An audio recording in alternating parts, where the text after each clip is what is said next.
উতাইবা নামক একজন সন্তান তার ছিল। একদিন সে রসুলের দরবারে আসলো, রসুলের সাথে কথা কাটাকাটি শুরু করে দিল, বেয়াদবিমূলক কথাবার্তা বলতেছিল, রসুলকে কষ্ট দিচ্ছিল। এক পর্যায়ে সে হিংস্র পশুদের মতো রসুল্লাহ সাল্লাল্লাহু তাআলা আলাইহি ওয়াসাল্লামের উপর ঝাঁপিয়ে পড়ল, নাউজুবিল্লাহ। এমনকি সে রসুলের পাঞ্জাবি জুব্বা মুবারক ছিঁড়ে ফেললো, নাউজুবিল্লাহ। তার সেই আচরণে রসুল পাক সাল্লাল্লাহু তাআলা আলাইহি ওয়াসাল্লাম অত্যন্ত কষ্ট পেলেন। কষ্টের কারণে তিনার নুরানি জবান দিয়ে বের হয়ে গেল, আল্লাহুম্মা সাল্লিত আলাইহি কালবাম মিন কিলাব, আল্লাহুম্মা সাল্লিত আলাইহি কালবাম মিন কিলাব। ইয়া আল্লাহ, আপনার অসংখ্য কুকুর আছে, সমস্ত কুকুর থেকে আপনি একটি কুকুর এর উপর নাজিল করে দিন। রসুল এই দোয়া করার সাথে সাথে উতাইবার অন্তরের মধ্যে ভয় ঢুকে গেছে। শুধু উতাইবার অন্তরে না, তার বাবা আবু লাহাবের অন্তরেও ভয় ঢুকে গেছে। কারণ তারা জানে এটা আল আমিন, ইমান আনুক বা না আনুক, তারা জানে এটা মুস্তাজাবুদ দাওয়াত।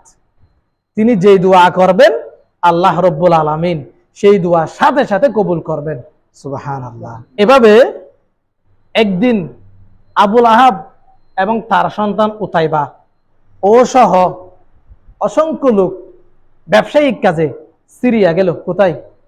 সিরিয়া।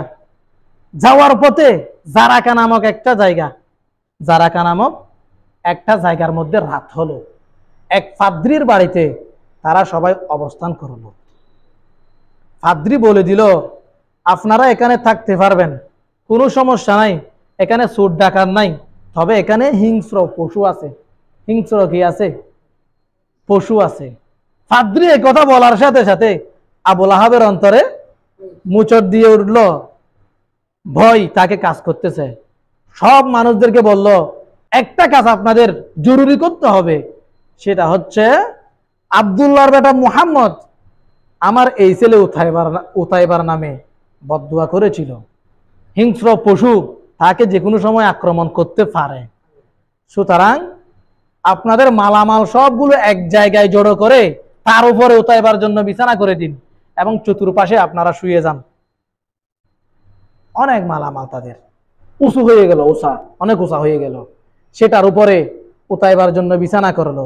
সে এটার এখানে শুয়ে গেল।